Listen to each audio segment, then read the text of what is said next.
I'm Clay Milliken, and you are tuned into Hot Rod Blues, the fastest, most awesome podcast you have ever tuned into. Every chance you get, go out there and stomp on that loud pedal and keep the volume cranked to the moon.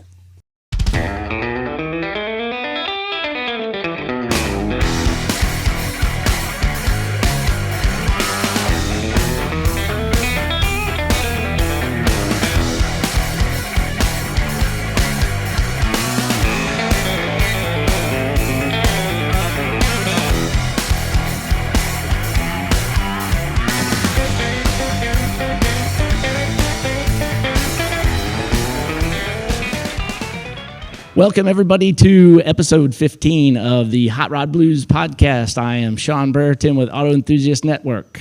I'm Sean Young with Kingfish Metalworks. Mike Abbott, Steel Rose Metal Co. Javier Agustin with Bomber Steel Customs.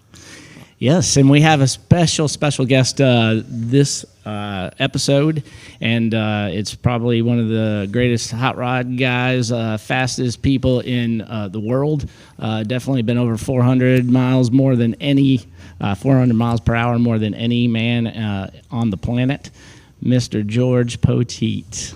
Thank you for coming. How you doing? I'm doing okay now. Yeah, I know this is not something that's comfortable for you, so I really appreciate you coming and talking to us. It's it's an honor for us anyway, and you can't speak about Memphis hot rodding history without talking about George Poteet. So. Yeah, well, I don't know if I buy all that or not. Yeah, you're a humble guy for what you do, but we definitely appreciate it, and everybody knows who you are for everything that you've done for the hot rod industry for sure, and heck, Bonneville for that matter. So, well, I've got more out of it than I've put into it. Probably all I've ever tried to do is have fun and not ever grow up, and I've gotten old, but I hadn't grown up.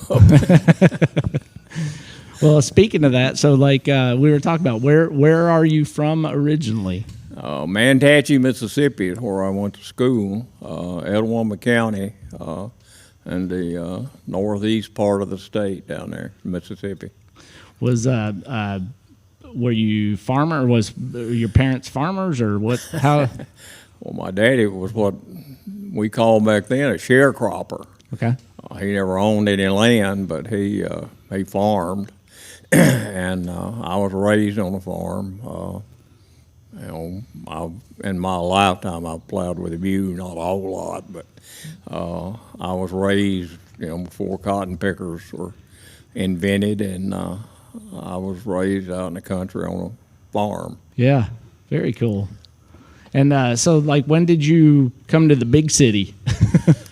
I moved to Memphis in 1970. I took a job up here and a company up there, and I stayed there 52 years before I retired. Ever since. Wow. So you graduated from high school down in Mantachie? I graduated from high school in Mantachie and went to what we called back then junior colleges, or I think they're called community colleges now, Etowah County Junior College, and then I ended up going to Memphis State when I moved to Memphis. But I got somewhat of a formal education, not real good, but a little bit. Yeah. So you didn't graduate from Memphis State, or you did? Yeah. You did. What was your major? Business. Okay, Well, that's perfect. Well, I was going to say, I guess you did okay there then. Yeah, it didn't have anything to do with cars and racing. I learned how to race, work on cars, and race when I was, Fulton Dragway when I was 14, 15 years old, and back when I was growing up, we had to work on cars to have a way to go. Yeah. Back then you had three modes of transportation: a bicycle, a horse, or a worn-out car. Yeah. So I graduated from a bicycle to a horse, and then I decided it would be easier to try to keep a car running than it would try to catch a horse every time you wanted to go somewhere. But I took shop in high school, learn how to stick weld and build things, and everything else is just trial and error. You go to the drag strip and break something, you have to go home and fix it. Yeah. Did you have a group of guys that you went down to the drag strip with and stuff? Do what now? Did you have a group of guys that you hung out with at the? No. I graduated. There was 20 people in my class. You didn't. Where I came from, you didn't live close to anyone. I guess the closest one of my peers lived 3 miles from me. Wow. He and I piddled around a little bit with old cars, but I really did it by myself. Yeah. So, how did you get into cars? Was your dad into cars at all, or was it just something you just all of a sudden picked up? It's just my mother, when I got my driver's license at 15, she had a 53 Dodge, flathead 6-cylinder, and I had to work on it a lot to keep it running. We call it the barn car. But it's just, working on it, and then I bought a car when I was in high school, and just Mustangs came out. I always dreamed about owning a Mustang, and that was there when Hemis came out. Yeah. I never saw a Hemi engine until I was 20 years old. Nobody where I came from had the money to buy a Hemi. Yeah. Right? I didn't really see a Hemi till I moved to Memphis. We'd go to the drag strip over there at Fulton, and there was one 396 Camaro, and of course everything else is small block, Chevrolet, small block Ford. Yeah. But I just kind of evolved into it, mainly, buying, fixing, what you call restore today, but cars that you dream about owning when you're 14, 15 years old. You see it in Hot Rod magazine, and you say, I'd like to have one of those days. So I've been fortunate enough to pretty much fulfill all of the wishes I had for cars back then, even a Hemi. Yeah. One or two here and there. Yeah. So what was the first car that was your car? A 61 Ford Convertible. Dig that. I still own it. Really? It's in the shop up here behind us. It's been restored 3 times. Dig that. It's white with a black top, right? Yeah. Yeah. What motor you running? What was the factory motor on that? What? Factory motor on that car? It was a 292 Cruise-O-Matic. Y block. Absolutely. I like your style. I'm building a Y block. That's why I was hoping you'd say that. I've got a 292 on the shelf. That's not a very good engine. It was a little bit slower than a pair of mules my dad had. Is that what your dad said? It was slower than a pair of mules? Yeah, To be fair, it's coming from a guy who goes over 400 miles an hour. Yeah. I'm happy with the chop. That's funny. Wow. I never even had any thoughts of it being fast, but it was a way to get around. But I have always had a fondness for 61s. There was a neighbor of mine had a 61 Starliner that he drag raced with a 390 and 3-speed in it. But I know 292 automatic, wherever you went, you went slow. Right. That 390s probably, you probably have more 390s than any other motor here, don't you? Yeah, I got more FEs than probably any other one. Yeah. I like an FE. Yeah. I'd like to put one in my old Ford truck at some point. I'm a fan. Yeah. I'll tell you what I'm a big fan of. They're all Ford guys. On Yeah. this row of cars over here is your the way you've dressed up these LS swaps. They look so good. Yeah. That's amazing. I mean, it tricked my eye initially. Yeah. Well, we've been putting Chevrolet engines in Ford since Blasphemy. 55 when the V8 came out. So, Yeah. I'm not doing anything now that hadn't been done years and years ago. We're putting 265s in anything that you wanted to move. and it really doesn't matter to me. The engines that we race at Bonneville are all Chevrolet engines. I've got 3 cars that I've built to race out there that's got Ford engines in them, but I've never set a record with a Ford engine. Really? Sorry, Mike. I'm so sorry. Oops. Well, it's mainly because the lack of my ability to build something fast enough. There's Ford sets records out there, but I never have been able to get a Ford engine to run fast enough out there in the classes that we're running them in. And when you build a car for Bonneville, the biggest mistake you make is building something that you've always wanted or always liked. The smart thing to do is to pick a class that you can build a car that will break a record. And even today, there's plenty of records out there that's still gettable. Yeah. But it may be a Subaru Sport or something. If you want a record, you build a car for a record. If you just want to go race and be cool and have a good time, you build what you've always seen in magazines and on TV and things. Yeah. Very cool. So when you moved to Memphis and you went to college, what did you go to after college? What was your job? What was your career path that you were heading toward? What was my career path? That you wanted to be? I didn't have a dream of what I wanted to be. I had a very definite definition of what I didn't want to be. I got you. When I was in high school and college, I worked full-time when I was in college and went to school full-time. And I worked in a couple of factories, a shoe factory, a tire factory, meat packing house. I knew I didn't want to do that all my life. Right. Especially the meat packing one, I imagine. I've done that. I worked at a packing house for a little while. Yeah? I did, yeah.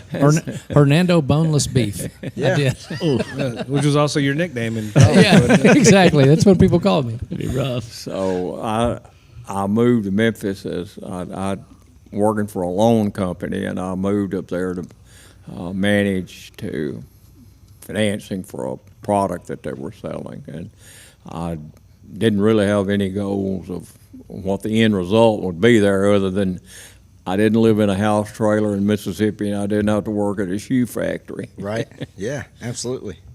I can understand that goal. My mother worked in a what we called a shirt factory. I think it'd be called a garment factory today, but she worked in a factory all her life and never made more than minimum wage. Right. So I knew that I couldn't do what I wanted to do, and what I wanted to do was play with cars and go to the racetrack, Lakeland, and going to Lakeland for me back then was like going to Disneyland is today for some of these kids. But that was really what my end goal was, to be able to play with cars a little bit, buy my 65 Mustang and build it that I always wanted. And I was able to do that while I worked in the office there in Memphis. That's cool. So what did you race mostly? Well, the first car that I ever put on a drag strip was a 66 Mustang that I bought when I was in college. 289, 2-barrel, 3-speed. It was really fast. Actually, I think your sister told me about that car. That you used to pick her up in that car. But the first car that I really built was a 65 El Camino with a 327 and 4-speed in it. And it was real fast. But when I moved to Memphis, I put everything I owned, a wife and 2 kids and everything we owned, in that 65 El Camino and a 65 International half-ton pickup truck, and moved it. But the El Camino was always, to me, my first car that I raced. Yeah. Oh, that's cool.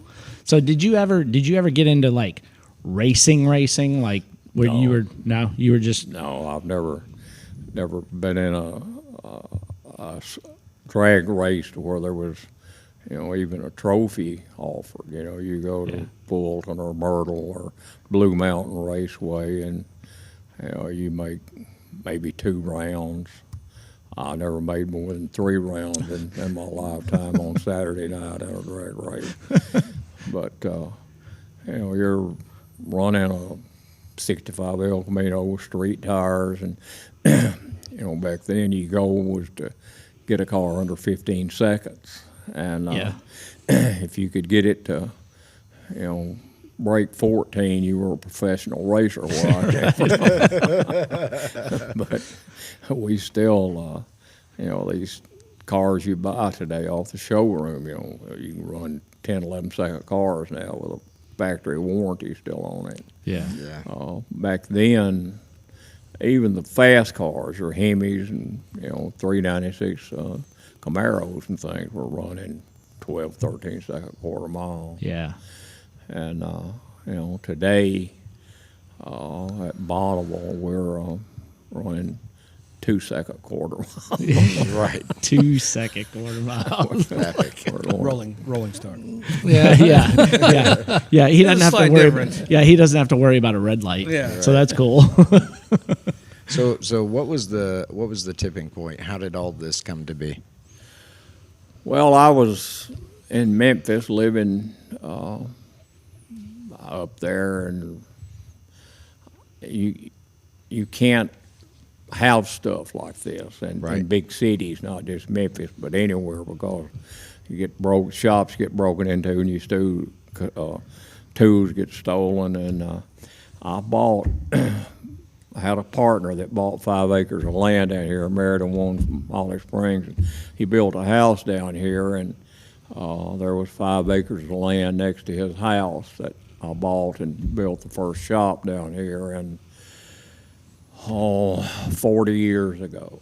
And I'd come down. I had an apartment in it that I would spend the night on the weekends down here, and I'd come down here on the weekends and work on cars, and had a lift in it and a stick welder. I had dream come true. So I bought 5 acres of land and built a shop down here, and over the years I've just added to it a little and built another building and bought another 5 acres, and I've ended up with a little bit of land here and several buildings. Yeah. So you started a shop down here like 40 years ago? Wow. Yeah, a little over 40 years ago. Man, that's a long way to go, though. That's a long time. Yeah, I mean it's a long way to travel to get. Speed limits were lower back then too. Yeah, right. Not that you care. Well, it was a long way there because it was still 2-lane roads. Highway 78 was a 2-lane road from here to Memphis back then. Yeah, exactly. But it was halfway between Memphis and Myrtle. I was going to Myrtle Drag Strip every Saturday night. There you go. That's the real why. plan. By then, I'd graduated. I was the official starter of Myrtle Drag Strip, so I considered myself right in the same class as Buster Couch within HR. Buster Couch. You don't even know who Buster Couch is. Yeah, I know who Buster is. We've talked about Buster on the show. Oh, is that Buster's? That's his shirt. Oh, that's cool. 2 episodes ago, is it the Clay Millican one? Clay Millican, yeah. Clay Clay. Millican. Yeah, we were talking about it with Clay. It's funny. I was thinking about it the other day for some weird reason. I was talking about Buster Couch, and I was talking about a time where he was on the back of a truck, and I couldn't remember, and he fell off the back. Like there was a truck that was doing something. It was one of those wheel standard trucks, and he was having trouble getting it to launch or whatever. And Buster hopped up on the rear bumper and did one of those, and the guy goosed it, and Buster went flying back. He on busted it. it. Yeah, Buster busted. Yeah, so it was pretty bad. So what year did you join the Memphis Street Rods? Oh, I don't even remember. It's been 40 years. Wow. I bought a little A model. Actually, I bought a 37 Ford, I guess, in 1980 when I got the first street rod that I owned, and I joined the street rod club that winter. I bought the 37 at the Street Rod Nationals that they had in Memphis in 1980, and started going to club meetings. And that by that November, I was an official member of the Memphis Street Rod. Yeah. So was that kind of your first introduction into hot rods, and kind of what started this? That was my first foray into hot rodding. Yeah. 37 Ford with had a small block Ford engine in it with a Corvair front end under it. I don't know if you've ever driven a car with a Corvair front end under it, but Yeah. that was real high tech back then. That's That was right. an independent front end, and it. You still have a picture of that car readily available? Or? I don't have a picture of that car in this building. I've got one somewhere, but we used to have an auto show in Memphis every winter, and The World of Wheels downtown. yeah, Yeah. So I got a picture of that car in the International Auto Show down there one winter, but it was a bad driving car, but I drove it a lot of miles. That's right up Mike's alley. Yes. Yeah. That's. I think that's it's like a challenge for him. If the worse it drives, the more fun it is. Yes. It's got to be subtly sketchy. Yeah. It's got to be subtly sketchy. Is that a wheel bearing, or did I tighten the lug nuts? I don't know. That's right. That's right. Did you ever see a Corvair front end? Yes, under I it? have. Yes, I have. I've never even heard of anybody Yes. putting a Corvair They would underneath. they would do something. that, and they would do Pinto front ends underneath. It was the early, it was It was before the whole, experimental, I mean, front they would do clip. Mustang 2, Yeah, Mustang 2 Pinto, front clip. yada Yeah. yada. Volare was a big one too. Yeah. Yeah. Huh. Oddly enough, that's a weird one, but yeah. So is that how you met Tommy Bourne? Was that when you and Tommy Bourne started hanging out? Yes, that's how I met Tommy, and there's probably 10 or 15 of those guys that were around back then. Bill Russell, Tommy, a lot of us have died.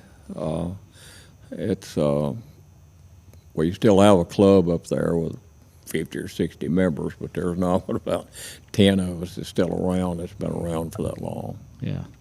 So you're around from the very beginning of Memphis Street Rods, probably. 1980. Well, I think officially started in like 72. Yep. Okay. I don't even. They had what they call the Memphis Rodders back then, was Right. the predecessor of the Memphis Street Rods, and a lot of the guys that were in the Memphis Street Rod were in the Memphis Rodders. But it was, I think the Memphis Street Rod started right at about the same time as NSRA did. Okay. That makes sense. Yeah. Yeah. Vernon and Gilbert Bugg was some of the first members of the Memphis Street Rod. Okay. I think Gilbert was in Memphis Rodders, wasn't he? I think Vernon was too. Were they? Yeah. Okay. I think they're I didn't both know. rodders. Yeah. They were okay. both Rodders. Very cool. Yeah. Yeah.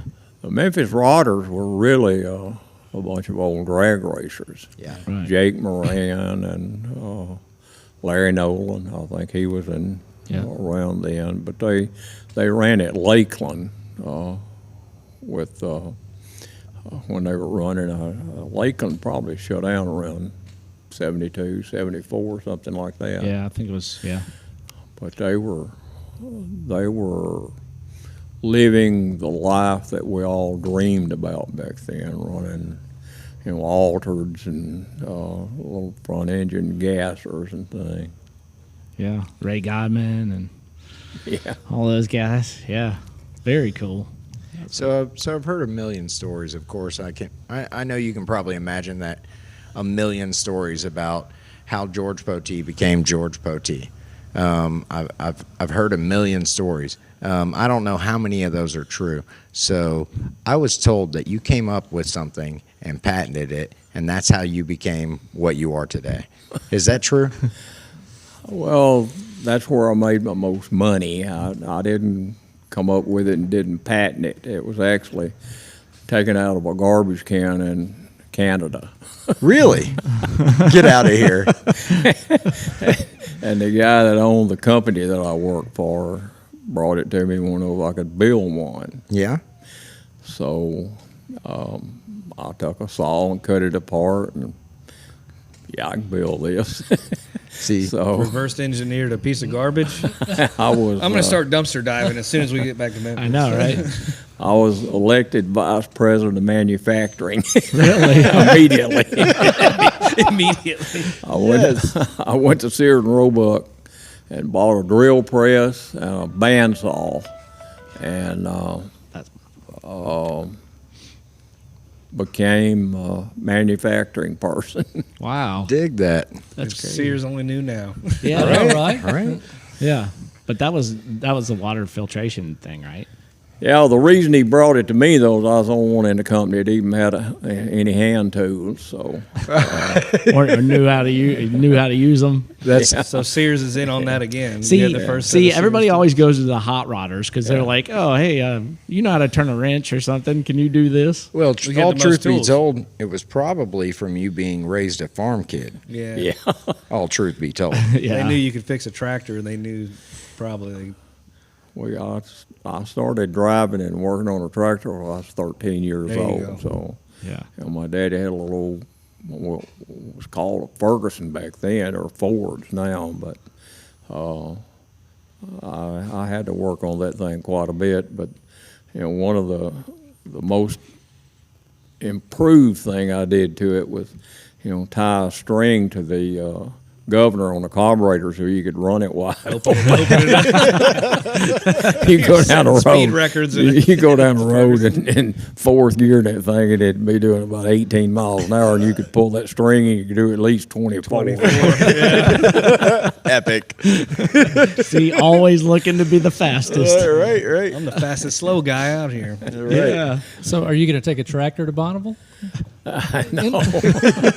Is that a class? I'll do it. I don't know. It might be your They end. had I'm one just at saying. Blyville. Right. They had a tractor at Blyville? Yeah, it spun out at like 100 mile an hour. Yeah, I don't want to went be on across that. the No, I'm trying to Beanfield. just do like 24 with the governor open. Can't imagine spinning out on a tractor.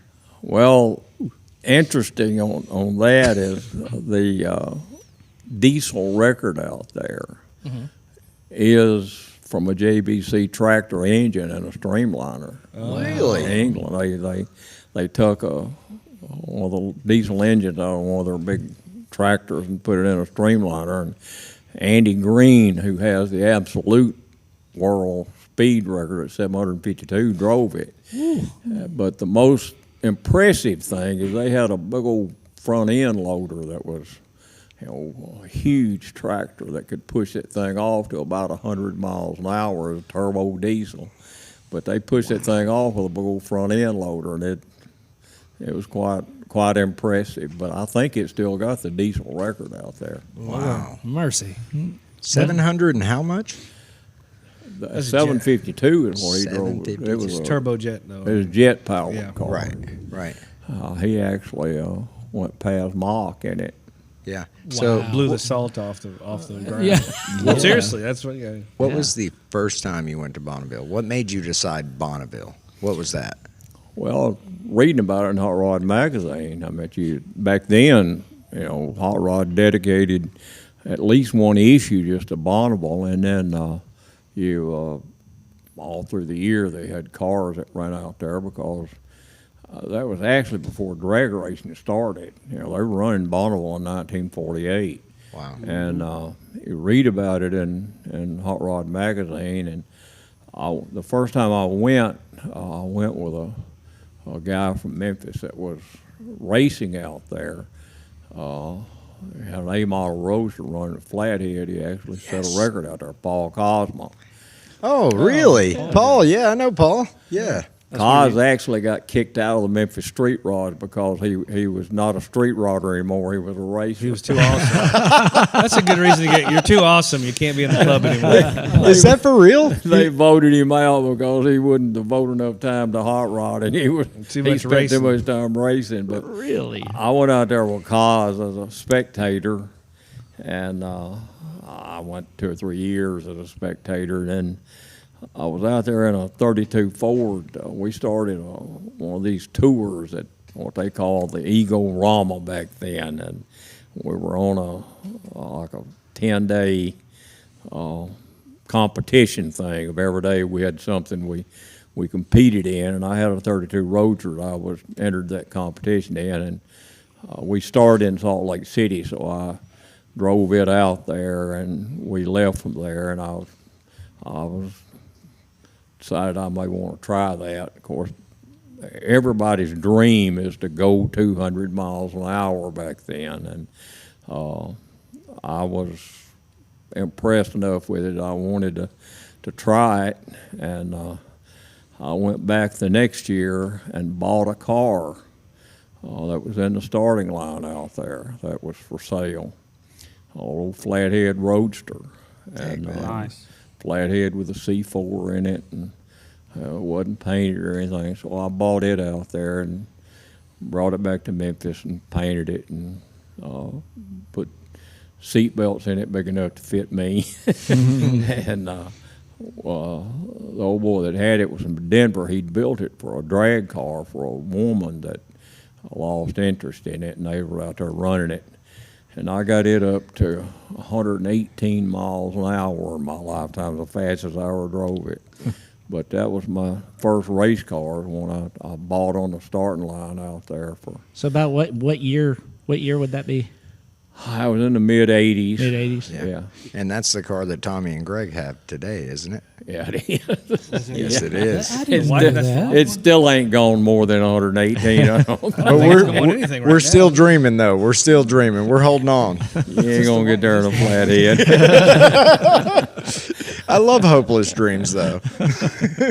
That's funny. Yeah, the Lakester that you bought that Greg wound up getting from you. Me, Greg, and the shop, we've been doing shop nights trying to build that Lakester, and we're basically building it around the exact same motor combination from your first car, so that we can swap motors back and forth between your first car and that Lakester. We'll see how it goes. Well, I don't think we ever hurt that little engine was there. Never went fast enough to hurt it. I don't think. Yeah. But it was. I drove that little car for 3 years out there, and then I decided I wanted to go a little faster. I wanted to go 200, so I ended up buying another car that was running out there, a 32 Roadster. And, I ended up running it a couple, 3 years, and I got it up to around 185 a couple of times. I never could get 200 out of it. And What was it? What motor was that? I was a little Cadillac. I was what we call an E motor back then at 268 cubic inches or something like that. But I was out of a Cadillac. 32, modern day Cadillac. It wasn't an old Caddy. But it was way underpowered for the class that we run. You couldn't run a small block Chevrolet with it, but I ran it for 3 years and decided I wanted to go a little faster. So I built a 32 Roadster that we put a small block Ford in it, a Windsor engine.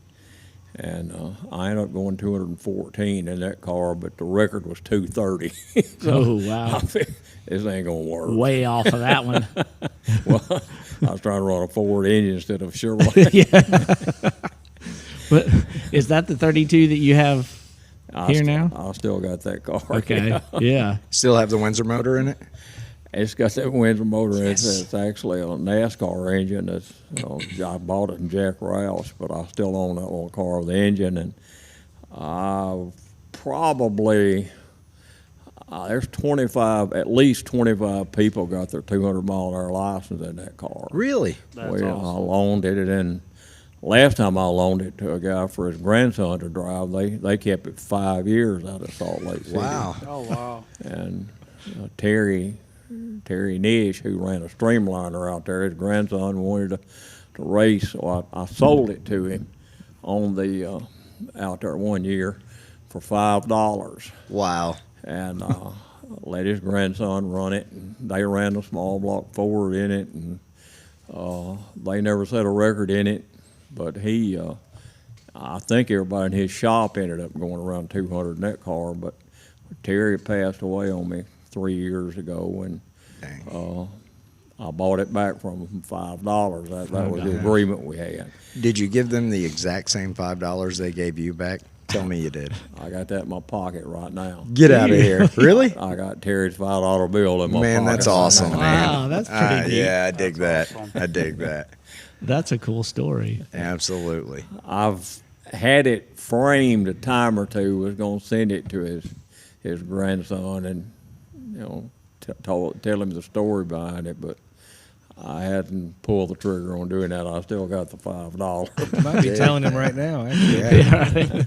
That's very awesome. cool. That's super cool. So what led you to the car you have now? Well, I was going to say, because after the 32, is that when you went with the 60, the Galaxy? Or I wanted to, the Galaxy we built just because I love 61 Ford. Right. Bad car. We ended up running that car 207 one time, though, with a small block Ford. And it's the fastest 61 Ford in the world, which don't say a whole lot. But the first real car that, a race car that I had out there, Troy Tapania, who owns Rad Rides, we had been at Detroit Autorama, and he had a car that was competing for the Riddler Award, and I had a car up there that we'd built for the Riddler, and we won the Riddler, and his car was a lot prettier than mine, and we was on a hot rod power tour, and he was driving his 37 and I was driving mine, and we talked for a week, and Chip Foose had a drawing of a car, 54 Plymouth that he had dreamed up, and Troy and I worked a deal to build that car. Troy built it for me, and about halfway through that build, we was at one of his open houses up at his shop, and there was a executive from Chrysler there named Tom Gale. I don't know if you ever heard of him. Really a nice guy. We got to talking about Bonneville and racing, and he offered us a little bit of help from Mopar in building a car, and we came up with, we want to build one. We're going to run a 4-cylinder Mopar engine in it, and Paul Cosma had a 69 Barracuda sitting down there that was his wife's car. He gave me the car. So Troy built that car for me, and we put that 4-cylinder in it with a turbo. And the record we were running to at Bonneville was 226. And the first pass I made in it was 237 on a shakedown. dang, Wow. on a shakedown? Shakedown. They weren't, Bonneville, the SCTA weren't real happy about us, and they've since made a rule you can't do that Made an anymore. You amendment. can't. You got to run around 125 miles an hour on your shakedown run now. Yeah. You shook them on their Yeah, shakedown run. because I guess you have to build up, right, to each one. You have to build up. Yeah. Wow. Did you tell them you already had your 200-mile? Well, I'd already gone over 200. I had my 2 license, but I'm good, fellas. Coach Klein said Yeah. old Dan Warner came to me and said, "I'm not comfortable with you driving that fast the first pass." I said, "Well, I was pretty comfortable." Felt good. But we ended up setting a 256 record in that class, and I think that class, that record's still on the books out there. It was a 180 cubic inch 4-cylinder that was actually running USAC midget cars. Ah. But how Chrysler came in to the picture is a little old 4-cylinder engine would accept a Hemi head. A 426 Hemi head bolted to the top of it. Wow. So it was actually a Hemi 4-cylinder. 4-cylinder Hemi, yeah. You could bolt a wedge head on it too, and you could actually go a little faster with a wedge head, but boy, it didn't look near as good as that Hemi head. Right. But we were running that car out at Bonneville, and we set that 256 record in it. And Ron Main had a streamliner out there that he was running a flathead in that he went bankrupt trying to get a 300 record with a flathead, and he didn't have the money to run the car. So I worked a deal with him to provide him with an engine, and I'd get to drive it. So I proceeded to have a guy up in Maryville, Tennessee, build me a 122 cubic inch four-cylinder Chevrolet out of an HHR. Oh, really? And my first pass in it was 326. Wow.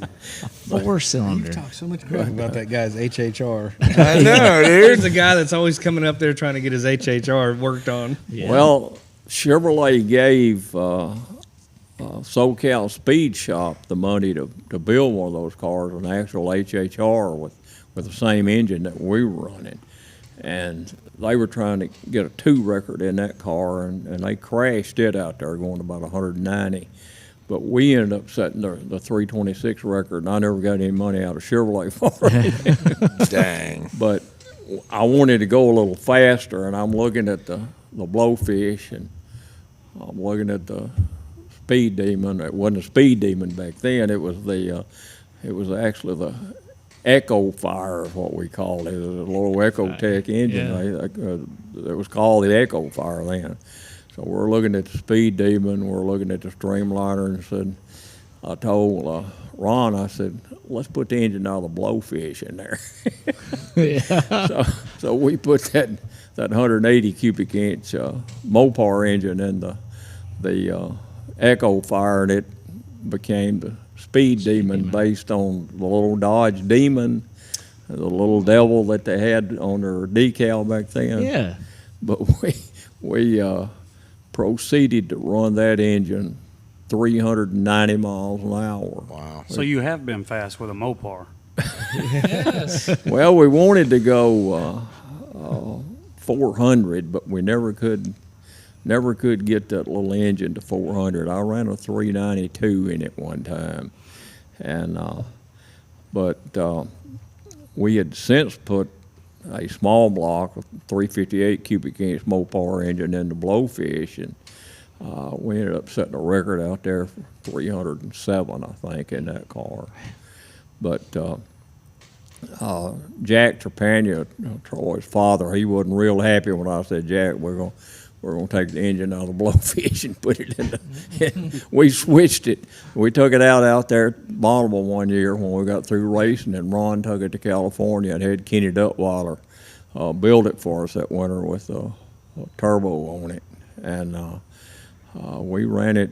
I've set several international records and several SCTA records with that 4-cylinder in it, and we wanted to, I got in the 3 club. I got in the 2 club and the 3 club the same year out there. Wow. The 2 club with a 4-cylinder Mopar, and the 3 club with that Echo Tech and the Streamliner. So you're in the 2 club. There's probably 600 people in the 200-mile-an-hour club out there. You have to break a record over 200 to be in a 2 club. So that's everybody's dream until they get it, and then their dream is to get in a 3 club. Right, yeah. So I got in the 2 club and the 3 club the same year out there, and we're pretty much stuck at around, I think 356 is the biggest record we set in that car with a 4-cylinder, and you want to go a little faster. And Kenny convinced me that we could put a small block Chevrolet in that Streamliner. And the difficulty is that it was built for a flathead, so you didn't have a lot of room between the frame rails to get a bigger engine in it. So Kenny took a 350 block and de-stroked it, shaved the heads to where you couldn't get a cigarette paper between the heads and the top of the piston and the valves, and de-stroked it down to 300 cubic inches. And we were running in a class that allowed 305 cubic inches D motor. Mm-hmm. And we got that thing up to the first record I set in that car was 404. Wow. Which we had, at that time thought we'd made big time when we got in the 4 club. And at that time there was only about 10 people that ever set a record over 400 out there. Wow. So, but mine was the smallest 4 record on the books. Yeah. So I wouldn't wear the cap, the black cap. The black cap out there is for 400 club, but I was ashamed of 404. So You didn't make it deep enough into the fours, huh? but Kenny kept fiddling with that little engine for 3 or 4 years, and we ended up setting a world record with that engine, I think, at 439. Wow. And my biggest SCTA record is 437 with that 300 cubic inch engine.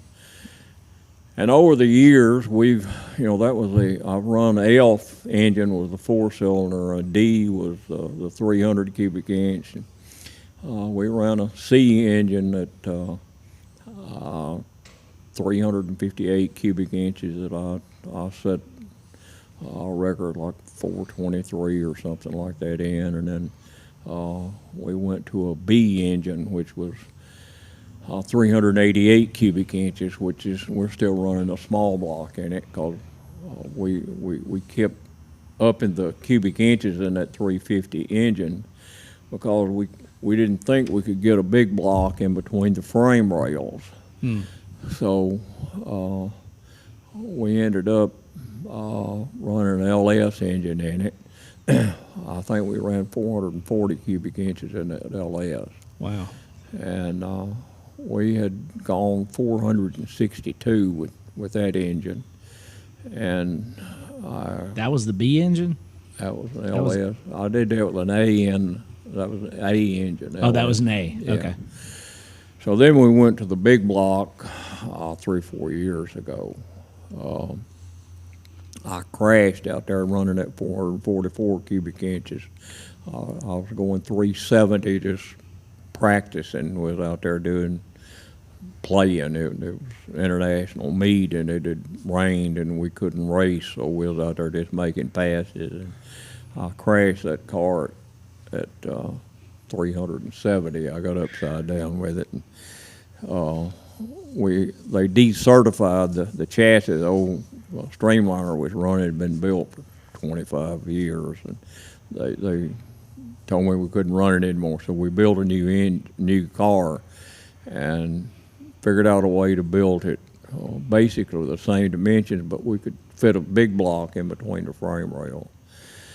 So we ended up running a 544 cubic inch big block and running AA streamliner out there. It's an unlimited class. You can run multiple engines, so there's no cubic inch limitation or nothing on it. And the minimum that you can run in that class is 540 cubic inches. So Kenny built me a 544 for it. And we've set the AA blown fuel streamliner out there record right now is at 470. I made one pass in that car at 481.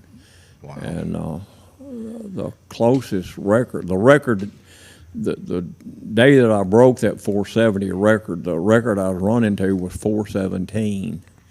And the car that had set that 417 record had 2 supercharged Hemis in it. Wow. And then Danny Thompson ran a twin engine Hemi out there and set a 448 record. Yeah. And that's the closest record that's to us right now, but we're running that 544 cubic inch engine. We're planning on running it again this year, and it's everybody's goal to make a 500 pass. And then How many people have the 500 mile an hour club stamp? none. What color is that hat going to be? Yeah, if you right? break it, do you get to Yeah, do you decide get- the hat color? Yeah. I don't know, but if you do that, you probably won't be able to buy one big enough for your head. That one should be a cowboy hat. I'm just saying. I'm on board with that. There's a car that's gone a little over 500 out there, but he's got a turbine engine out of a Right. helicopter. But Yeah. it's never been done with a Combustion. internal combustion engine, a wheel-driven car. And we're running, a transmission and a drive shaft just like, Right. you pick up truck going down the road. So, Yeah. What kind of transmission do you run in that thing? well, Greg Liberty built the transmission just for us. It's a 7-speed. Wow. Kenny came up with the dream of, we were running, like a Tremec 5-speed. Right. Breaking a lot of parts when we shifted gears. And, we're using a air shifter, which you don't use the clutch, but, when you shift, you're turning hopefully around 9,000 RPMs when you shift without a clutch. So we're breaking new joints, drive shafts, clutches, rear ends, pinions, anything could break, we were breaking. So Kenny came up with the idea of we need more gears. So Craig took the challenge and made us a 7-speed. And is that based off of the Tremec? It's actually 2 4-speed. He had the CNC the case, but it's got the gears out of 2 4-speeds in it. Wow. And he, of course, it doesn't have a reverse in it. Right, of course. But he had to CNC the machine, but the gears he's using is out of 4-speed, a 5-speed transmission. Yeah. But I think I bought 3 of those transmissions. I've converted the Blowfish to that 7-speed transmission. But what happens is, we're shifting now at 9,000 RPMs, and your gearing in the 7-speed is built in such a way that I'm only dropping about 1,200 RPM between shifts. Right. So it doesn't take you long to get back up to the 9,000 when if you shift and drop back down to 8,000. Yeah. It don't take you long. What's red line on that motor? Well, 95 is the most that we've set up for. They have a rev limiter. Kenny has a rev limiter on it. We determine that based on the condition of the course. Right. Mm-hmm. And if it's dry and hard, you'll run it to 9,200. If it's loose, wet, sometimes you'll end up shifting it 86, 8,800. What kind of gear is in the rear end? Like what ratio are you running there? Well, the ring gear and pinion 1.7. 1.7. And with Craig's gears in his transmission and in the 7th gear, we're running like 0.5. Wow. Okay. So it depends on what gear you're in. Right. What horsepower are you running in the Speed Demon? Well, our goal is to run around 3,500. Wow. That is just ridiculous. It depends on how much boost you can keep in it. We have wastegate issues. Yeah.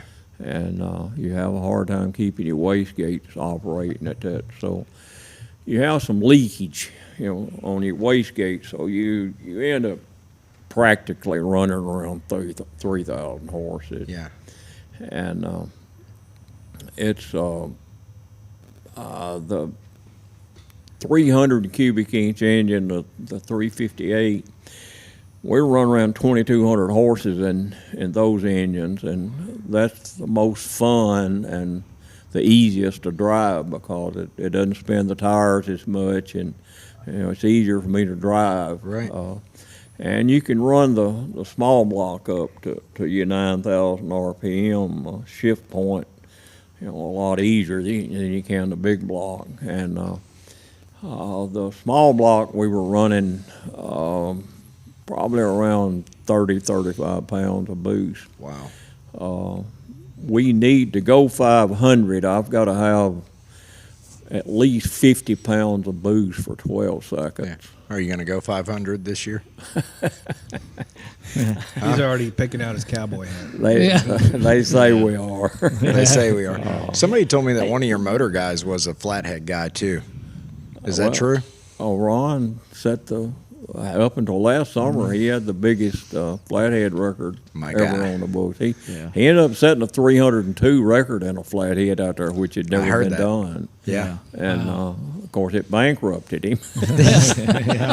Well, that's a flathead, right? Well, he's going through a $50,000 engine ever passed. Yeah, absolutely. But it was called the flat fire back then when I first started talking to Ron about partnering with him, and it was a flathead, and Yeah. it was pretty hot. So it was a flat fire, then it was the Echo Tech, and then there's a Speed Demon, and It started out as a Lakester, right? it was a Lakester originally about 30 years ago Yeah, and then with a when- flathead in it. Yeah. Wow. So what's keeping you? What's limiting you guys from like saying throwing a 632 in there or something instead of run the 540? You run out of room. Yeah. You it's got just too 5 big. miles. You have to stop at 5 miles. If you were able to run an international course, which I meant cubic inches. Instead of running the 540 cubic inch motor, what's unlimited double Yeah, A. what's to stop you guys from throwing big cubes at it? well, the car we built, the chassis is not wide enough for it to fit down in between the frame rails. Okay. And it'd be easy to make the frame rails bigger, but then you got to widen the body. And the package that we've got is so aerodynamic. There's not any lift in that car ever, and we got real good airflow across the top of it and a lot of downforce.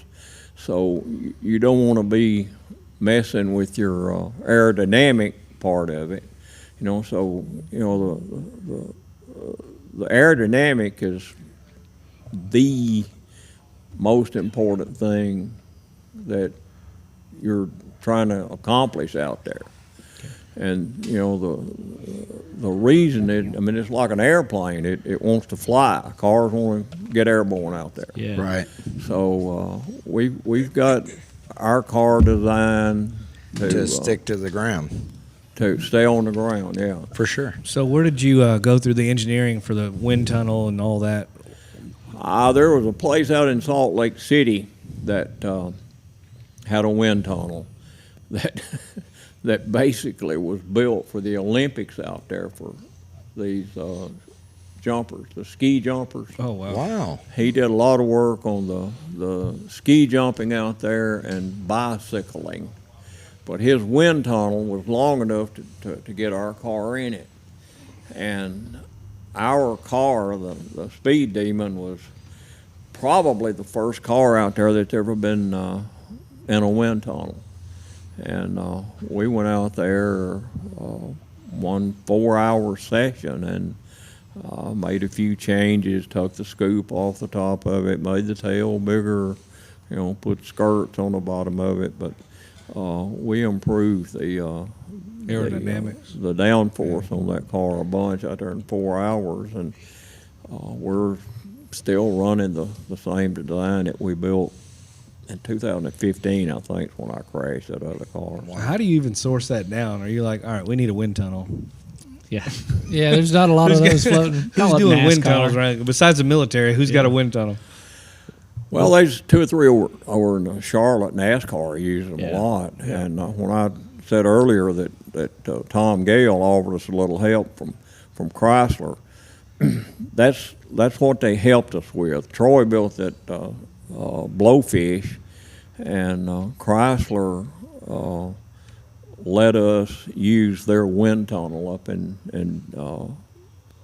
Detroit. Very cool. And we spent a total of 16 hours up there in that Blowfish in Mopar's wind tunnel. They got a wind tunnel that's probably in a 300,000 square foot building up there. It's big enough. Just the actual wind tunnel is as tall as this building is. Dang. Where their wind tunnel in is basically about the same size as this building, and what it is a big fan in the front of it, blowing across the car. It's all computerized down in the basement, and It's a lot more advanced than the one we used out in Salt Lake City. But there's around here, the closest place you can go now to get a car in a wind tunnel is over around Charlotte. But Right. those wind tunnels over there are 40 feet long. Wow. You know, our car, we had to have a wind tunnel that's about 60 feet long. And why that guy had such a big wind tunnel for bicycles and Right. ski jumpers, I don't know. He's getting them in there multiple at a time. Right. You're in position one, you're in position two. Right, right. I don't have all day. Hurry up. He's a really nice guy, and he was real reasonable on what he charged us to do that. But he went bankrupt. He's not there anymore. Dang. Couldn't get enough motorcycles and bicycles in there. Yeah. Wow. Most of the wind tests that you have now is done by computers. You'll build a 1/48 scale of a car like you want to run, or they'll set it on a table like this and take a hairdryer and blow across it. Really? A fraction of the cost. Yeah, I've seen we that. we actually, in the Mopar wind tunnel and this one in Salt Lake City, they actually use a smoke stick where they turn the fan on and you walk around with a smoke stick and you can actually see what the wind is doing That's coming cool. off the tail. And there's several things that you have to pay attention to with your aerodynamics out there. One, you don't want any lift. If you don't want to fly, you want to stay on the ground. So you got to have downforce in your car, and the ideal place to have the most downforce is about 55% from the front end of the car. Really? So you've got downforce there, and then you got to have a good wind behind it so that your parachutes will open. If you got a vacuum back there and you pull your parachutes, Nothing's going to happen. it's going to follow you. It ain't going to blossom. Wow. So you got to Never thought about that. you have to use your downforce for traction when you take off. We're going at the first mile. I'm going 225 miles an hour. So, I know you've seen the big wings and things on drag cars. We don't use a wing. We actually put a wing on that car to in the wind tunnel to test it, and we felt like that it had more drag and would take more horsepower to push the car than not doing the wing. So we were able to get enough downforce without the wing. But part of your speed is the downforce that you have on the back of the car to keep the tires from spinning. Right. And then the other thing, like I said, with a parachute, you got to be able to get your parachute out and with a long enough lines to it to where it's far enough behind you that it's clean air behind it, and you got to be able to measure how much wind you're getting underneath the front of the car. Right. Because again, they'll stand straight up, 90 degrees angle up. If you get air under them, they're going to fly. Right. Yeah. It's like an airplane. Yeah. So Without wings, it is an airplane. Yeah. Can I ask you, it's an airplane. Yeah. what do you think happened with the Carbonite car the year that it wrecked? You got any theory on? Well, he probably lost a tire. We don't have tires to go as fast as we're going. Cars, the guy that owned the Carbonite car was absolutely 100% convinced that he had the best aerodynamics and body style that's ever been made.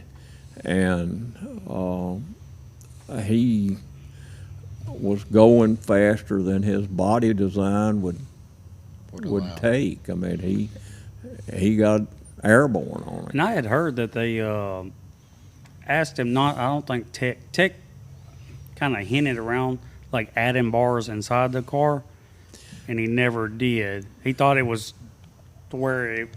It was a suggestion, not a mandate. Yeah, it was just.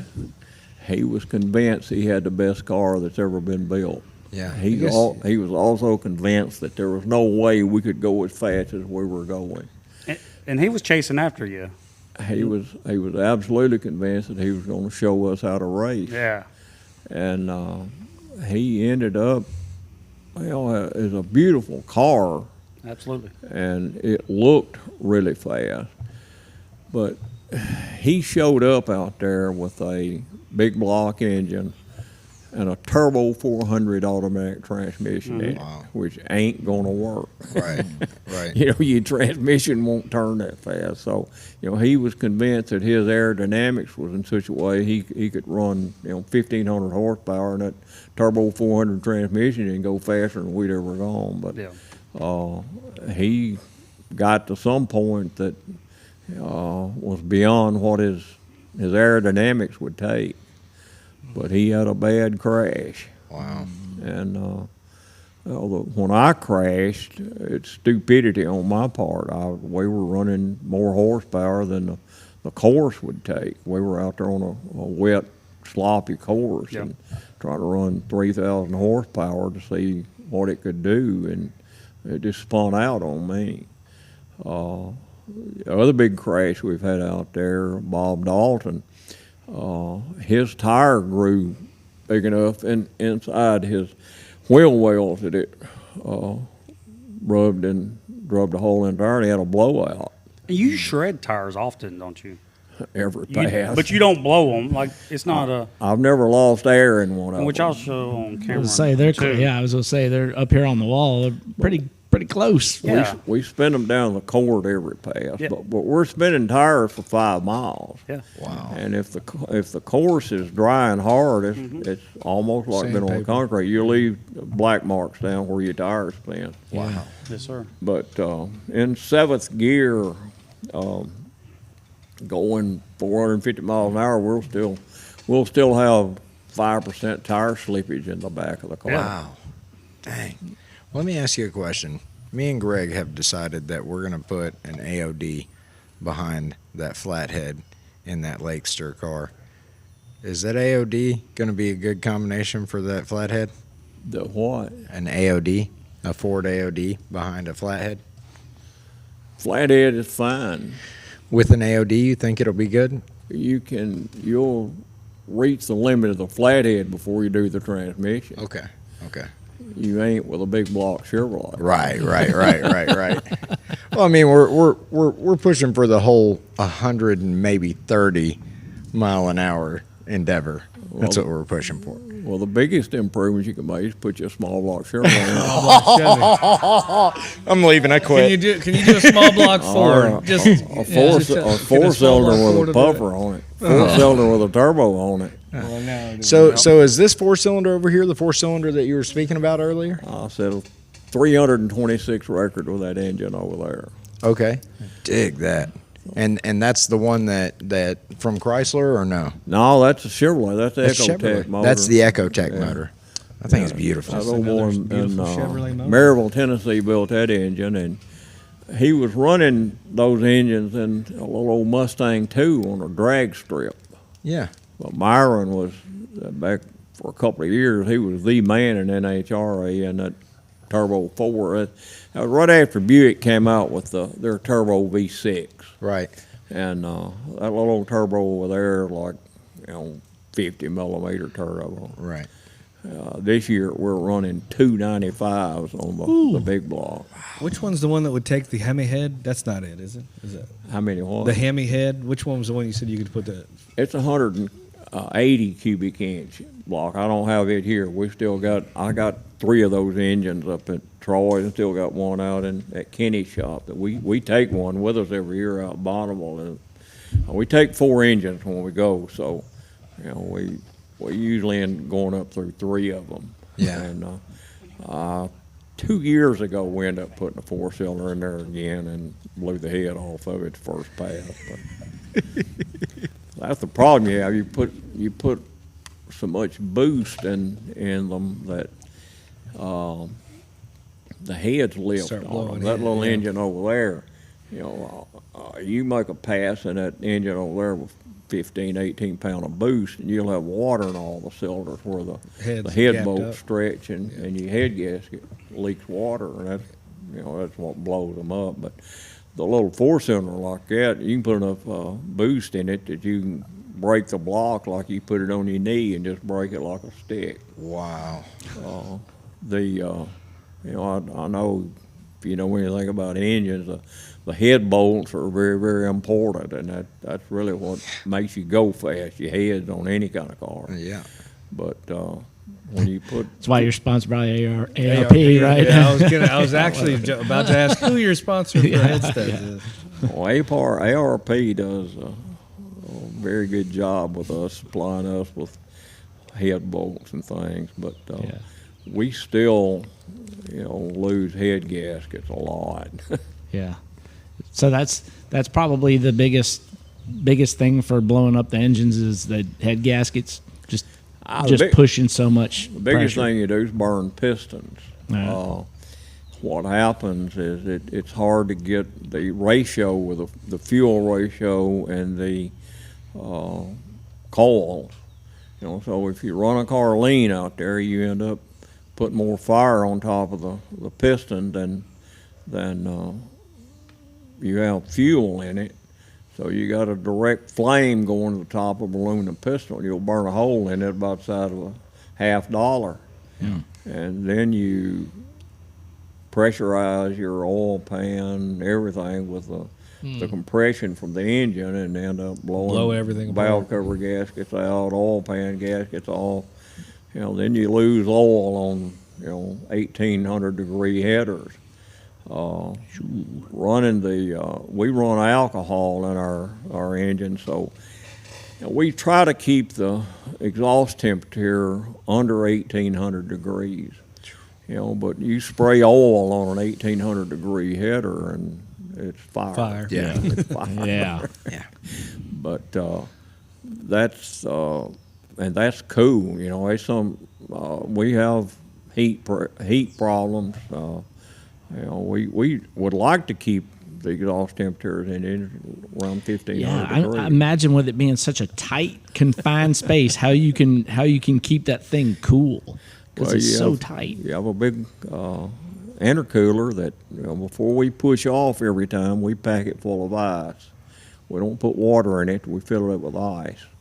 And when you run the thing down the course, it melts the ice, and you essentially have ice water in it, but you really don't have a radiator. You just got a water tank in it. Okay. And you don't have an electric fan or anything to cool it off. Yeah. Right. Yeah.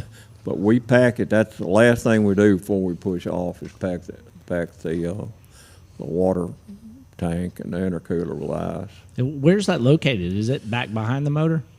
No, it's in front of it. It's in front of it? Yeah. Yeah. The only thing behind the engine is the fuel tank, and where you place stuff like your dry sump for your oil, your fuel tank, your intercooler, all of that plays a part in what kind of traction you get. You got to have X amount of weight on the front. You got to have X amount of weight on the rear. The front, you got to have it to keep it from flying. The rear, you got to have it to give you the ultimate downforce, at 400 miles an hour, and still not have a lot of drag on it. But what we've done over the years, from the first 122 cubic inch engine that we run, is the conventional wisdom out there has always been add weight to keep it on the ground. I'm sure you've heard of people putting lead, you put a little bit of weight in the front to, keep your weight distribution what you want it to be, but we've always gone with the theory that the heavier the car, the more horsepower it took to push it. Sure. Yeah. Right. And our car is very light for what we're doing. We're, with me in it, as fat as I am, we weigh less than 4,000 pounds. Wow. That Project 550 car out there weighs 7,000 pounds. Wow. There's a car being built over North Carolina now by a bunch of NASCAR people that again, they're going to show us how to go fast. Their car's going to weigh over 6,000 pounds. Wow. And they're starting with 2 blown Hemis, and that's the biggest mistake they've made. They should have gone with 2 blown big block Chevrolet. Yeah. But Show up with a winning combination next time. But we have always gone on the theory of a lighter car and less horsepower. The less horsepower makes it easier for me to drive because it don't spin the tires as much, and it makes the engines more durable. The more horsepower you got, it's like a top fuel dragster and a pro stocker. The more horsepower, the more crap you're going to break. For sure. And you're going to break stuff when you get 3,000 horses there. 500 cubic inches, there's a lot of things going to go wrong in a pass. But we've been real successful with the package that we've run with the weight ratio front to back, the center of gravity, you want the gravity of the car down as low as you can get it, so you end up putting everything you can down low inside the chassis. And even when we built the new car after our crash, we put the turbos down a lot lower than, because they weigh them. Those 2 turbos weigh 150 pounds. When you put all the accessories and trim accessories with it, so you have to have your center of gravity and center of your pressure, and most people that run out there with cars like we're dealing with never heard of center of gravity. They know what center of gravity is, but nobody knows what center of pressure of a car is. The pressure on the car has got to be just past the center of that car.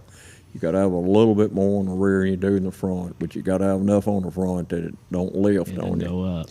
And one of the, there's 2 big downfalls in the front end lifting. One, if it leaves the ground, you have no steering. But over the course of that, over the length of the course, the faster you go, the lighter the front gets. So when you steer the car, the tires you're steering with doesn't have traction. They lose traction. The softer it gets in the front, the less friction you have between the tire and the salt. Right. So it's hard for me to steer. I only have 5-degree steering in it. So if I'm trying to move the car 15 feet to the left, I've got to decide real quick to do that, because when you turn the steering wheel, it ain't going to go like a car on the interstate highway out here. Yeah. It's going to take it a little while to realize that's what you're trying to do, and it's going to take it a little while to get enough traction to turn that way. So, with using the less horsepower, you decrease how much rear end spin you have on the tires, and you decrease the amount of horsepower it takes to push it through the air. And the front end, we have lead in the front end of our car. Yeah. I mean, we've got lead bars bolted to it, but our solution was not to add more weight to it. It was to move the weight around where it's lower and set it the spot in the body that it needs to be. Yeah. So do you essentially corner weight the car, like after when you change a motor, put in a new motor or something? Do you kind of? No, we decide before we go out there where we're going to have the weight and how much. Because you already know. We don't really change the weight once we get out there. Okay. Does the car have a cup holder? That's unfortunate. Yeah, The air conditioner doesn't work either. Oh, man. Out the window, man, if you're hot. yeah. He just opens the window. Yeah. Yeah. Man, I can't imagine what it would be like if canopy opened up at that speed. Yeah. It'd suck you right out of there, wouldn't it? Yeah. Well, the funny thing about the speed out there is, when you have some sort of failure, you get off the course and pull your parachute and get your seatbelt unhooked and undo the canopy to where you can get out of it if you're on fire. But a year or so ago, I was out there and had a rear end brake on a car, and I was about the 2-mile marker, and you steer off the course and pull the chute, and go through all your routine and pop the canopy open. And you look down there, still going over 200 miles. That was a bad idea. So you reach up with both hands and grab the canopy to keep from blowing it off. That's funny. How many You get times has sucked that out. happened?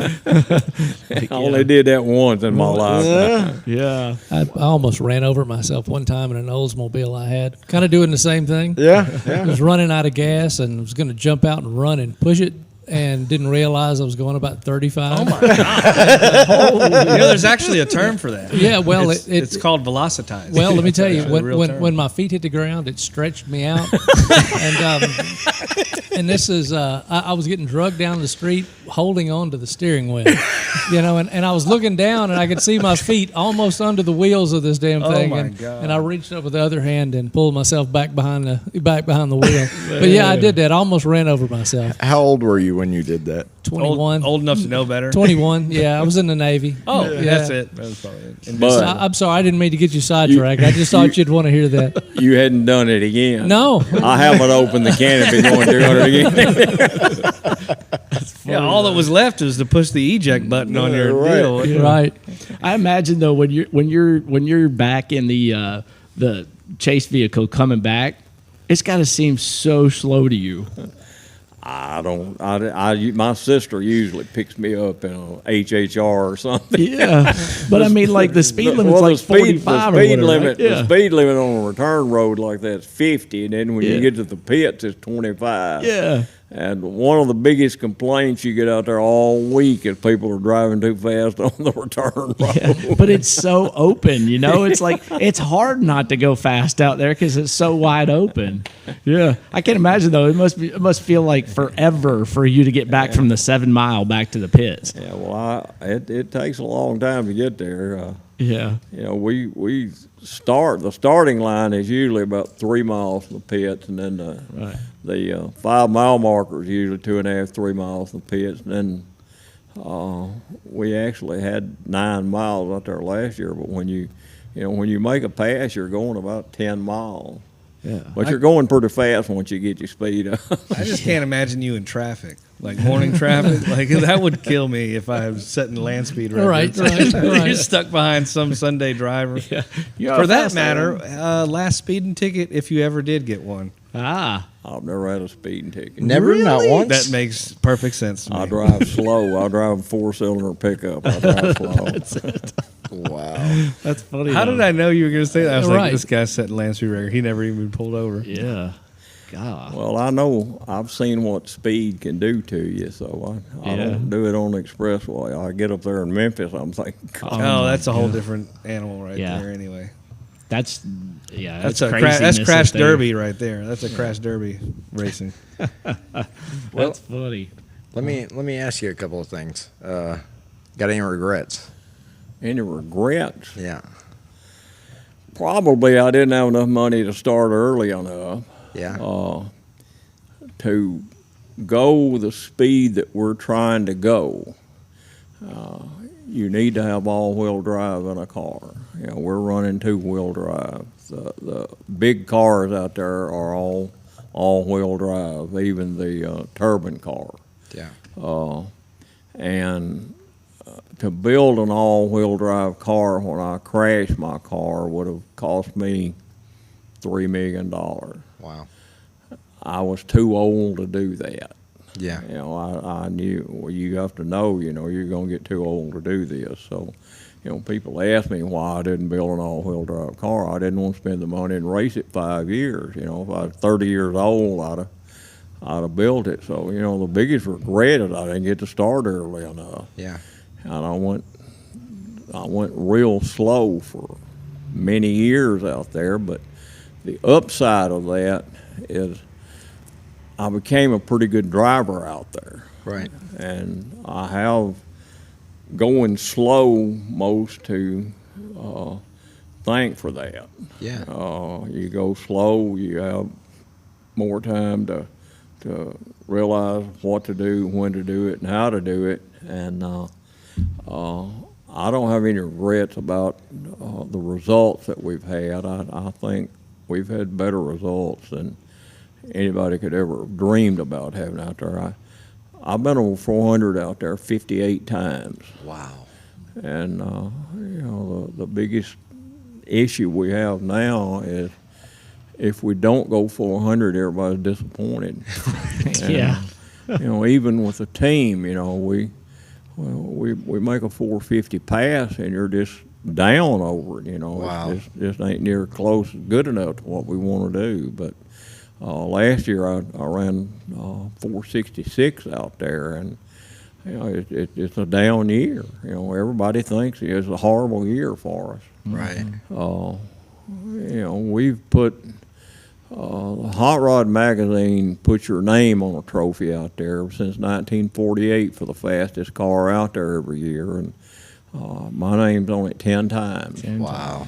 But probably 5 of those 10 disappointment. Wow. Isn't that crazy? And it would be anybody's dream that goes out there to get the Hot Rod Trophy. Yeah. And if we don't get it with a huge number, it's disappointing. So, I think that you lose a little bit of the fun of going when you get to that point. Right. I'm not looking near as forward to it this year as I have 10 years ago. Right. But the challenge is still there, and we've sat down and figured out what we could do different to go a little bit faster, and I think we can probably have a pass of 500. I don't think I can get a record over 500 out there on a 5-mile course. Right. Everything would have to be just perfect, and I haven't had a perfect year out there yet. Right. I'd like to have one before I quit, but the biggest disappointment you have is you prepare all year. You spend the money to get everything, buy all the parts, get everybody out there. And twice in my lifetime, it's rained us out. You didn't even get to make a pass. Right. So Yeah. that's the biggest regret you For have. sure. is- Yeah. That was back-to-back years, though, wasn't it? Yeah. It was 2016 and 17? Yeah. Yeah. 14 and 15, I think. Is that what it was, 14, 15? That's the biggest disappointment you have is to get ready, get up for it, and then just say, well, we can't run. Wow. It's too wet. Yeah. I got another one. What does your family think about it? Well, my grandson thinks it's great. Yeah. My wife ain't real keen about it. How long you been married? This time 30 years, 31 years. That's I've been epic. married more than once. Yeah, me too. Yeah. No shame there. Amen. I got a 13-year-old grandson and a 9-year-old great-grandson that goes with me out there, and they,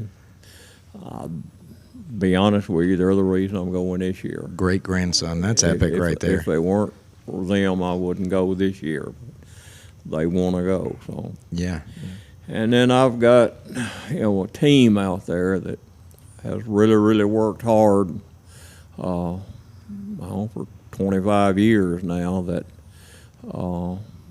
I've gotten all the glory for it, and they've done all the work. Right. And I feel like I owe it to them to try to get the ultimate goal. So Right. we'll see how this goes. But my family ain't real crazy about me doing it. Yeah. Yeah, for sure. I would imagine.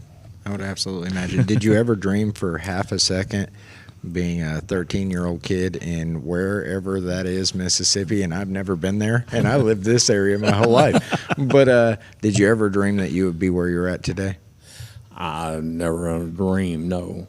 I never even had a dream of running a car at Bonneville. I had a dream of going and seeing it. But, one of the most vivid things that I remember in my lifetime is when Craig Breedlove went 600 out there and went off the end of the course, and that Spirit of America is, nose down in the water, and him sitting on the tail of it waiting on the Recovery team. That's an awesome picture. waiting on him to pick him up. I've never seen that picture, but I want to see it. It's awesome. It was on the cover of Hot Rod magazine. Yeah. I'll edit it. You'll see it. Talk about when he stuffed the, when he Yeah, stuffed the it's nose in awesome. the thing. In the Yeah. lake. Yeah. Not awesome that he did it, though. yeah, right. No. I tell you though, George, from when I was telling my family about coming down here to meet you and do the podcast, we watched some of the YouTube videos. And, it wasn't that they were just blown away by, someone was able to do this. They were shocked that you were from here. Really? He's Wait, from here? that guy's from Memphis? Yeah. Yeah, Memphis. We do that. Well, let me tell you this: there's a lot of people in California shocked about it. Right. Ticket to California. They thought they owned all the records out there. That's what I'm talking For about. a rude awakening. They've already. Yeah, they were not real happy with a Mississippi boy coming up there and taking their There's trophy. more away, than really. one rule out there has been made for us. Yeah. That sounds about right. So when you got records, wasn't it like the first time in or maybe even forever that I heard that it's been this side of the Mississippi? Isn't that true? Yeah. Yeah. Epic. Come That's on, right. man. That's awesome. Taking it over. That's funny. Well, when I was first started going to Bonneville, Cos had that record, I think 153 with that flathead, and that was just unbelievable. You could even go that fast, and to comprehend going that fast in a flathead. I didn't even realize what a flathead was back then. I've never cared much for a flathead myself. You ain't got no horsepower around them. But that's why I say Greg and them's wasting their time. But Poor Mike. You're making Mike feel bad. You're not trying to go 480 They look cool. Hey, Yeah. It'll There's sound good too. there's a reason Yeah, why. I love flatheads. I'm a flathead guy. I love them. Yeah, they sound cool. I like old motors. They I sound can't help neat, it. But yeah, Sorry, yeah. man. He cut me down with That's my cool, though. 292 earlier. Yeah, right. But I mean, that's why they got all these LS motors that look like Fords out here. That That's and because Ford is prettier. nice and easy. Yeah. Yes. Not new ones. What are you Yeah. driving, Sean? What do you? Yeah. What's in the driveway there? Sean? Yeah, it's an ugly Ford motor on that thing. Oh, I don't like that. I got a Ford with a Chevy motor in it. So there you go. There you It's go. all. It's all. That's the way to make it go It's all fast. fun, man. I'm just glad y'all have motors. Well, yeah. So, George, going back to hot rods, do you have any idea how many hot rods you've had built? I don't have a clue. I couldn't tell you how many Yeah. I've had built.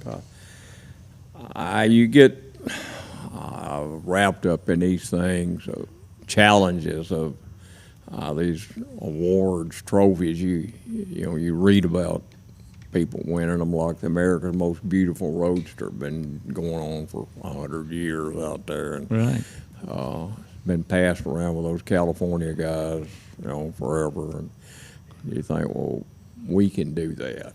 And the car that I had out in Salt Lake City with that Eagle Rama, Rod and Custom Magazine came up with that deal, inviting 10 cars out there for competition of gas mileage, drag strip, stopping, stuff like that. And I contracted with Dave Lane. I said, Dave, we can build a car that will win that. It's the first time they'd ever had it, so they had their rules, and of course the rules is if you finish first place in a category, you got 10 points and 9 for second. And I told Dave, said, let's build a car that we get third place in every one of them, and we'll win. And we did. And but when you're trying to build a car for the America's Most Beautiful Roadster or the Good Guys Street Machine of the Year, all of them were big cars like that I've had built were built for a purpose. Most of the cars that I built, though, was something I saw in Hot Rod magazine in the 60s and dreamed about. And I'm still into that kind of car, the nostalgia type steel wheels, little hubcaps. Right. I don't like cars with 20-inch wheels on them, but I've been fortunate enough to have probably 10 different builders build cars for me that have all done a good job. I've not had a real bad experience with any builder, so Yeah. I've been real fortunate there. But I've had a lot of cars built, and I've still got more than I need. But once you build them and drive them a little while, the challenge is gone. I'll move them and build another one. Yeah. Yeah. So, is there anything left on your list that you really want to build? Well, I've got a couple of cars I'd like to build. I've got a couple of cars sitting up there in the shed I'd like to build. I don't know if I will, because to do a car and do it the way it should be done, it takes 3 years. Yeah. So I'm too old to do it. I've got a car going together right now that I've got another chassis to start another car. Once we get this pickup finished, but I don't know if I'll be able to do it or not. I'm too old. Yeah. But yeah, I've got renderings of another 3 cars to do, Yeah. Wow. but we'll see. So, how did you get, like, Troy Trepanier was one of those guys that I looked up to when I was growing up, going to Street Machine Nationals up there in DuQuoin and stuff, I mean, like, those guys, him, Scott Sullivan, Rocky Robertson, Matt Hay, they were all building, the most amazing pro street cars and stuff up there, and that's kind of where Troy got his start. So how did you guys get involved? How did he end up talking to you? And Well, I've always looked for kids like Troy. I was Troy's first paying customer. I was Dave's first paying customer. I was Don Pilkington's first paying customer. Wow. And I've always been able to see the talent that they had, and I take them a road map of what we want to do and how I want it to look when I get finished with it. yeah. And a list of do's and don'ts that we're going to do, and then I pretty much let them do it. I'm not there every day bothering them about, I don't like this, or you need to change this, or whatever. Even, Troy built a couple of cars for me that I didn't even pick the color of them. I let him pick the color of the car. Yeah. But the biggest deal is to pick you out somebody like that you've seen some of the work, the quality that they do, and then you determine how they work and how they conduct their business, and what kind of talent they have as far as what's tasteful and not tasteful, and Do you essentially kind of sit and interview them? I mean, like, when you're first sitting down to talk to them about a car, do you kind of look at it that way, or have you already pretty much just from meeting them and talking to them here and there, you've kind of got an idea? Well, we talk, but it's not an interview process. Yeah. They try to get out of me what I want to end up with. Where you want a 32 Ford high boy, or you want, and the kid that I deal with has a lot of talent and a lot of the gift of making things look the way it's supposed to look. Yeah. But we don't, you'll talk. I mean, I've talked to Alan probably 20 times about this next project that we're supposed to have. Yeah. And, I talked to him this week about a 35 panel truck we've got down there, and what my idea of what it would take to do it, and then you let him put his opinion on it and what it needs to do. And, and the big thing on something like a 34 Ford panel truck is, I'm old enough I need independent front end. Reason for that is power steering, rack. Traditionally you wouldn't think of that on a 34 Ford. You'd want a straight axle car. Right. You know, so I sat down and talked to Alan. You know, I know we need to put a straight axle, but how can we do it and fix it to where I can drive it and not just drive it, but enjoy driving it? Yeah. And you know, you watch things like Roadkill on television. You know, and David and them will build an old car and drive it down the road, but you have to sit there every minute you're watching it. There is no way that you could enjoy driving a car like that. It looks cool going down the road, but it's horrible, you know, to drive it down the old worn-out Jeep like they do or something. So, you know, I'm discussing with Alan how we can build this car that it's functional for me and meet his expectations of what it's supposed to look like. Yeah. You know, so then you make a decision as, you know, do we need to go forward with it or we just need to look at another project? Yeah. And we're still talking about the 34 Ford. I don't know if we can put an independent front end on that truck and make it acceptable with the hot rodders.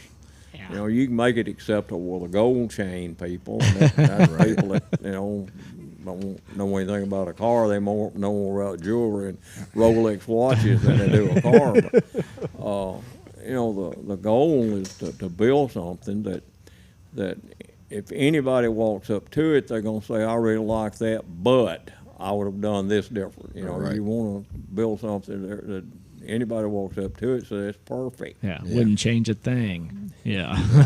For sure. So we haven't decided on the 34 yet, but it's not an interview process. It's a discuss and Yeah.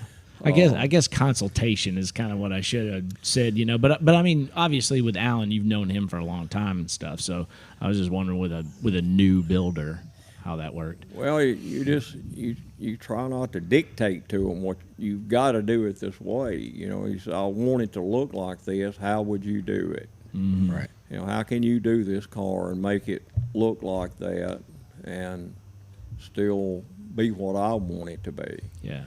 But we've built some pretty good riding cars. That Nova. In my lifetime. Yeah.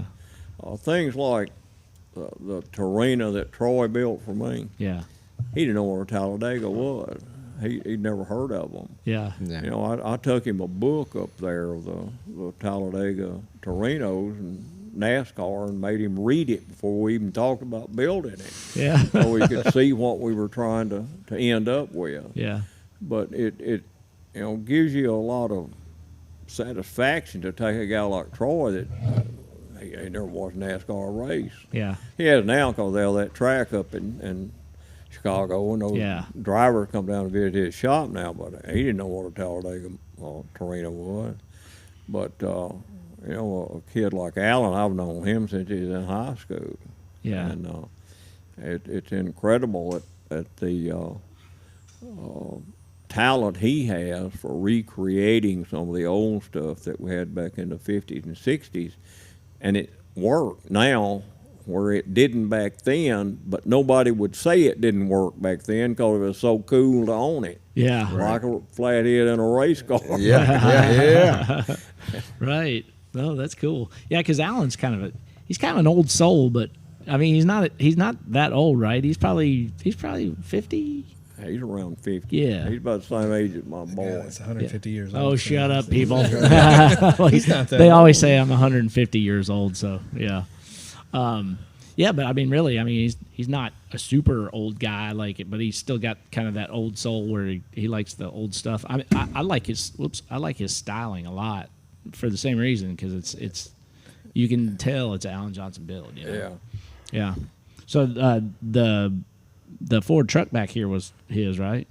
Alan built that truck. Yeah. That's cool. And the reason for that is, you know, nobody had done one that was really nice. Yeah. People do 55, 56s, and I like 57s. I've got a 57 car, and I took that truck to Alan, and I had it rendered. Eric Brockmeyer does drawings for me, and I told him what I wanted it to look like, and Alan, you know, took the drawings, and you take a picture of the car and lay it beside the rendering that Brockmeyer did it, it looked like the same truck. Yeah. So, Wow. Eric Brockmeyer is amazing. but Does he do like art outside of renderings? Do you know? I don't know. I've met him a time or two, but Yeah. I'm so old I wouldn't know him if he walked in the shop Yeah. there. We'd talk on the computer. I don't know him. Yeah, I'd like to meet him. We're friends on Facebook or whatever, but I know he probably doesn't know me from Adam. So, but that'd be a really cool guy to meet, to figure out how, like, I'm always amazed by artists in general and just people who can go and have this vision of what a car should look like. It's pretty amazing to me. Well, the deal with a guy like Eric is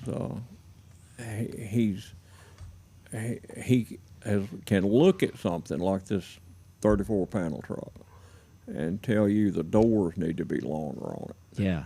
Well, that's easy to say. Right. You know, so then you take it to Alan and say, how can you make these doors longer? Well, you just weld a piece in a door. Well, that don't get it. You got to move the door post. Yeah. That's right. And then you got the 34 we did, Eric drew it up with a 2-inch chop in the rear instead of the front, because it don't look right. You know, it looks like it's going downhill too much. And, you know, it's the same thing with, 32.5 one that's over here that Dave built for me. We put 32 Roadster quarter panels on that 5.1 coupe. Huh. Nobody had ever done that before. Yeah. Well, if you know anything about 32 Fords and you walk up to it, you can say, there's something different there. And But hard to then put you your- point out, and what's Roadster quarter panels, there's a little bit of difference in the wheel well opening Yep. and around the gas tank in the back. But it's just enough to make the car look different from any 32 Ford that was built. Yeah. Now, there's probably been 100 of them built like that. Yeah. You know, but I bought 2 quarter panels from Brookville Roaster and had Dave put those Roaster quarters on that 5.1 coupe. And it's just, little things like that, moving the gas tank up on a 32 Ford just an inch to close the gap between the body, the rear of the body and the gas tank. And you walk up to a car that you've, what we do is cut the frame rails and pie it and put a jack under it, just raise the gas tank up and then tack the frame back together. But if you walk up to a car like that the rear end's been done that way, and you walk up to a 32 Ford that's been built in a shop that don't know the difference, and you say, well, why does it look so much different? Yeah. And then you explain what you did to make it look different. And little things that Eric Brockmeyer comes up with that you need to do. And you can look at this pickup back here, this 57 pickup. There's things done around the interior of that car, around the dash, the windshield mold, and the back window that Eric comes up with. You need to do this, you need to do this. And the front wheel wells on that car there were shortened about 3/4 of an inch. And the fronts were dropped about 2 inches to match the height from the ground that the rears are. And it's easy to draw that on a computer, but then you take it to a kid like Alan said, can you do this? Yeah. And then they have to figure out how to do it. Yeah. But it's just like the Plymouth, the Sniper that Chip designed. Troy was able to take Chip's rendering, and with Chip's advice and time he invested in it, Troy was able to make that 54 Plymouth look like a real car. Yeah. And the artistic part of it is, the first step. The next step is getting somebody that can execute the artist part of it and still make it work. Yeah. Yeah. So on the rendering, like where you said it was 3/4 of an inch or whatever on the wheel well, does Eric send a kind of a list of things that this should be moved in 3/4 of an inch or whatever. Because like you said, it's kind of hard to tell, right? When you're looking, especially if you're looking at a drawing. He makes a rendering and he'll make notes on it, like the tailgate on the truck over there. Yeah. He'll make a note on Yeah, how 'cause to there's make the some really cool tailgate stuff. look. And Yeah, then there's- Alan had to figure out how to do that, and he did it with a late model Chevrolet pickup tailgate. Yeah. Okay. Yeah, I knew there was something special about that tailgate. I couldn't remember what it was. Yeah. Very cool. Very, very cool. Yeah. Epic. Like good. Yeah. Yeah, We've been going for a while, right? He said that he could talk for 3 minutes. Remember that? How long are we at? We're almost at 2 2. hours. Yeah. We're almost at 2 hours. Yeah, we're wearing you out. So, but we'll we can kind of wrap it up here, I guess, or whatever. But George, it's been awesome, and see, it was so much easier than talking for 3 minutes, wasn't it? Okay. Like, see, but I just told you're just going to tell the stories that you normally tell, right? All right. Well, I take pride in that I've made a pretty good living in my lifetime. Yeah. And I attribute about 90% of that to I listen good. I don't do a lot of talking. Yeah, Right. yeah. I've always been in meetings.